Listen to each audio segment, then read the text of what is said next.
I've been thinking a lot about what is happening politically in our country. And one of the things that disturbs me a little bit is political behavior. How would you and I want a world leader to respond, to react, even to criticism?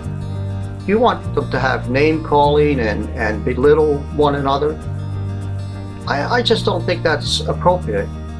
I remember when I was a kid, they used to have a statement, "Your mother wears combat boots," and that would be to rile you up, and I really didn't know what it meant at the time, but I later discovered it was an indication that your mother was a prostitute in the military. What a horrible thing to say. No wonder kids would get riled up when someone else would say that.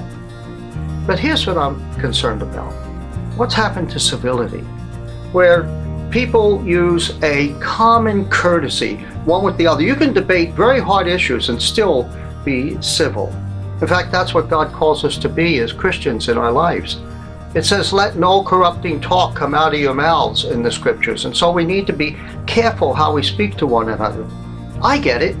It hurts when someone insults you. It hurts when someone calls you a name or makes fun of your wife. But here's what the scriptures would tell us to do.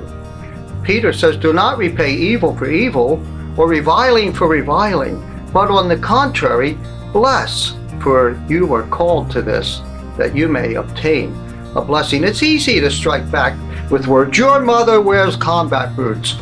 "Don't you say my mother wears combat boots." And then you come back with another insult, and pretty soon, the next thing you know, fists are flying, words are flying.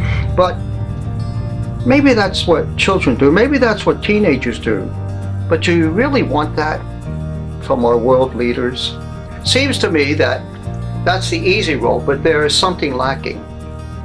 Here's what I think our world leaders should do, and this would mark one to me.